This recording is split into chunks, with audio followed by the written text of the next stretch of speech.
So Asia కప్‌లో team India హవా అనేది కంటిన్యూ అవుతుంది. ఈరోజు మ్యాచ్‌లో కూడా పాకిస్తాన్‌తో లీగ్ స్టేజ్‌లో ఏదైతే ఒక డామినేషన్ చేసిందో, ఈరోజు మ్యాచ్‌లో కూడా సూపర్ 4లో ఫస్ట్ మ్యాచ్‌లో పాకిస్తాన్ మీద ఒక గ్రాండ్ విక్టరీ అయితే అందుకుంది. కాకపోతే లీగ్ స్టేజ్ మ్యాచ్‌తో పోలిస్తే ఈ మ్యాచ్ వరకు పాకిస్తాన్ ఆట తీరైతే ఇంప్రూవ్ అయింది. కాస్త గట్టి పోటీనిచ్చిందనే చెప్పాలి. ఫస్ట్ ఇన్నింగ్స్‌లో ఏదైతే ఫస్ట్ బ్యాటింగ్ చేసి 171 రన్స్ అంటే 172 టార్గెట్ అయితే ఇచ్చింది టీమిండియాకి. సో, ఓపెనింగ్ కాంబినేషన్ మార్చుకోవడం, అలాగే ఫస్ట్ ఫర్హాన్ అంటే వాళ్ళ బ్యాటింగ్ ఆర్డర్ లైనప్ కొద్దిగా చేంజ్ చేయడం వల్ల ఒక మంచి స్కోర్ అయితే చేయగలిగింది. అయితే ఇండియన్ ఫీల్డర్స్ వదిలేసిన కొన్ని క్యాచ్‌లయితే ఇక్కడ మనకి కాస్ట్‌లీగా అనిపించినాయి. ఎందుకంటే వాళ్ళ స్కోర్ అక్కడి వరకు వచ్చే పరిస్థితి అయితే లేదు. ఒకవేళ క్యాచ్‌లు కనీసం 3, 4 క్యాచ్‌లు వదిలేసారు, డ్రాప్ చేశారు. సో, ముఖ్యంగా కుల్దీప్ యాదవ్ 2 క్యాచ్‌లు డ్రాప్ చేయడం. ఇక్కడ మేజర్‌గా అక్కడ మనకి డిఫరెన్స్ అనేది కనిపిస్తుంది. క్యాచ్ వదిలేయటం. అందుకే క్యాచ్‌లు చాలా ఇంపార్టెంట్ అని చెప్తూ ఉంటారు కదా! రెగ్యులర్‌గా క్రికెట్ మ్యాచెస్‌లో క్యాచెస్ విన్ మ్యాచెస్. సో, వాళ్ళ ఒక స్కోర్ చేశారు ఏదైతే ఉందో ఒక మంచి స్కోర్. దానికి పరోక్షంగా మన ఒక విధంగా చెప్పాలంటే పూర్ ఫీల్డింగ్ అనే చెప్పాలి. సో, ఇండియా పూర్ ఫీల్డింగ్‌ని అడ్వాంటేజ్ తీసుకున్న పాకిస్తాన్ మంచి స్కోర్ అయితే చేసింది.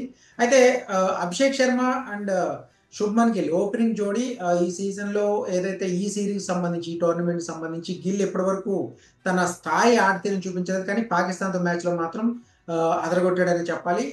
దాదాపు ఫస్ట్ అంటే అభిషేక్ శర్మ ఫస్ట్ బాల్ నుంచి సిక్సర్ కొట్టిన దగ్గర నుంచి దాదాపు 9.5 ఓవర్స్‌లోనే వాళ్ళు 9.5 ఓవర్‌లోనే 100+ పార్ట్నర్‌షిప్ అనేది టీ20 ఫార్మాట్‌లో చేజింగ్ చేసినప్పుడు ఆహ్, ఆ టార్గెట్‌ని ఆ ప్రెషర్ అయితే చాలా తీసేసిందని చెప్పాలి. అటువంటి పార్ట్నర్‌షిప్. సో, ఆ పార్ట్నర్‌షిప్ బ్రేక్ అయిన తర్వాత వరుసగా వెంటనే ఔట్ అయినప్పటికి కూడా మిగిలిన బ్యాటర్లు మిగతా పనినైతే కంప్లీట్ చేశారు. అభిషేక్ శర్మ టీ20 ఫార్మాట్‌లో గత ఏడాదిన్నర కాలంగా ఇంటర్నేషనల్ డెబ్యూ చేసిన తర్వాత అంతకుముందు రెగ్యులర్‌గా ఐపీఎల్‌లో ఎట్లా ఆడుతున్నాడో మనం చూస్తూనే ఉన్నాం. టీ20 ఫార్మాట్‌లో ఏ విధంగా ఆడాలి ఒక ఓపెనర్ అంటే ఒకప్పటి యువరాజ్ సింగ్ డాషింగ్ ఆటని ఎందుకంటే తన గురువు ఆటని మళ్ళీ అభిమానుల ముందు తను రీక్రియేట్ చేస్తున్నట్టే కనిపిస్తుంది. ఆ సిక్స్‌లు కొట్టడం గాని, ఫస్ట్ బాల్‌నే సిక్సర్ కొట్టడం, తర్వాత ఫోర్‌లు ఆ క్లాసిక్ బ్యాటింగ్ అనేవి అనుకోవాలి ఖచ్చితంగా అభిషేక్ శర్మది. సో, ఈ మ్యాచ్‌లో కూడా స్పష్టంగా కనిపించింది అభిషేక్ శర్మ ఆ డామినేషన్ అనేది. సో, ఒక తన క్లాసిక్ స్ట్రోక్స్‌తో చాలా అద్భుతమైన ఆరంభాన్నిచ్చాడు. సో, 100+ పార్ట్నర్‌షిప్ ఒక బిగ్ టార్గెట్‌ని చేజ్ చేస్తున్నప్పుడు ఖచ్చితంగా రిలీఫ్ ఉంటుంది. తర్వాత మిగిలిన బ్యాటర్ల మీద ప్రెషర్ అనేది తీసేస్తుంటే అదే జరిగింది. సో, గిల్ కూడా 47 రన్స్ చేశారు. 28 బాల్స్.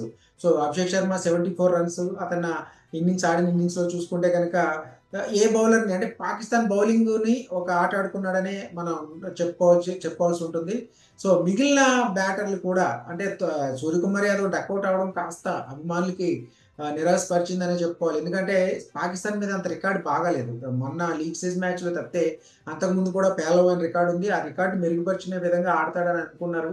కానీ సూర్యకుమార్‌ని మిస్టర్ 360గా చెప్తాం. సో, అటువంటి షాట్స్ చాలా మంది ఎక్స్‌పెక్ట్ చేశారు. సో, అది చూసే అవకాశం అయితే మిస్ అయింది. తను డకౌట్ అవ్వడం వల్ల. తర్వాత సంజు శాంసన్ కూడా త్వరగానే ఔట్ అయినప్పుడు కూడా తిలక్ వర్మ గాని, హార్దిక్ పాండ్యా గాని ఆ మొమెంటమ్ అనేది కంటిన్యూ చేస్తూ మ్యాచ్‌ని త్వరగానే ఫినిష్ చేశారు. ఒక విధంగా గతంతో పోలిస్తే కాస్త పోటీ ఇచ్చినప్పుడు కూడా కంప్లీట్‌గా టీమిండియాదే పై చేయిగా నిలిచింది. సో, సూపర్ 4లో అంటే ఈ టోర్నమెంట్‌లో టైటిల్ ఫేవరెట్‌లో ఫస్ట్ ప్లేస్‌లో ఉన్న టీమిండియా తన లీగ్ స్టేజ్‌లో 3కి 3 మ్యాచ్‌లు గెలిచింది. ఇప్పుడు సూపర్ 4 స్టేజ్‌లో కూడా పాకిస్తాన్‌ని మరోసారి చిరకా ప్రత్యర్థికి మీద మరోసారి ఆధిపత్యం కనబరుస్తూ తన డామినేషన్‌ని నిరూపించుకుంటూ ఒక విక్టరీ అయితే అందుకుంది. అయితే ఈ మ్యాచ్‌లో కూడా నో షేక్ హ్యాండ్ అనేది ఆ విధానం అయితే టీమిండియా వదలలేదు. పహల్గామ్ దాడికి నిరసనగా ఏదైతే లీగ్ స్టేజ్ మ్యాచ్‌లో పాకిస్తాన్ ఆటగాళ్ళతో కరచాలనం చేయకపోవడం తర్వాత ఎంత దుమారం రేపింది. పాకిస్తాన్ బోర్డు గాని, పాకిస్తాన్ టీమ్ మేనేజ్‌మెంట్ గాని, వాళ్ళ కోచ్ గాని, వాళ్ళ మేనేజ్‌మెంట్ మొత్తం వాళ్ళ ఏదైతే ఏసీసీ చైర్మన్‌గా ఉన్న మిగిలిన ఏదైతే ఈ అధికారులందరూ కూడా ఎంత ఓవర్ యాక్షన్ చేశారో మనం చూస్తూనే ఉన్నాం. కానీ ఈ రోజు మ్యాచ్‌లో కూడా సేమ్ టాస్ సమయంలో ఎటువంటి షేక్ హ్యాండ్ ఇవ్వలేదు. అదే విధానానికి కట్టుబడి ఉన్నారు. టోర్నమెంట్ ముగిసిన తర్వాత రేపు ఫైనల్‌లో ఇండియా, పాకిస్తాన్ తలపడినా కూడా ఇదే పరిస్థితి ఉంటుందనేది ఆల్రెడీ స్పష్టంగా చెప్పేసారు కాబట్టి ఒక విధంగా ఈ విక్టరీని మరోసారి ఇండియన్ ఆర్మీకి గాని, పహల్గామ్ దాడుల్లో ప్రాణాలు కోల్పోయిన వాళ్ళకి కూడా ఖచ్చితంగా అంకితం ఇవ్వాల్సిన అయితే అవసరం ఉంది. మనం ఎప్పట్లాగే లాస్ట్ మ్యాచ్‌లో సూర్యకుమార్ యాదవ్ ఒక ఎంత ఎమోషనల్ స్టేట్మెంట్ ఇచ్చాడో మనం చూసాం. ఆ స్టేట్మెంట్ తగ్గట్టే మరోసారి అంటే విన్నింగ్‌తో వాళ్ళకి ఒక నివాళి అర్పించడం అనేది నిజంగా ఒక గొప్ప విషయంగానే చెప్పాలి. మొత్తం మీద సూపర్ 4లో ఫస్ట్ మ్యాచ్‌లోను టీమిండియా గెలిచి అది కూడా పాకిస్తాన్ మీద గెలవడం సూపర్ సండే ఇండియన్ క్రికెట్ ఫ్యాన్స్‌కి వరల్డ్ వైడ్‌గా ఉన్న ఇండియన్ క్రికెట్ ఫ్యాన్స్‌కి సూపర్ సండే రోజు ఒక మంచి కిక్ ఇచ్చిందనే చెప్పుకోవాలి.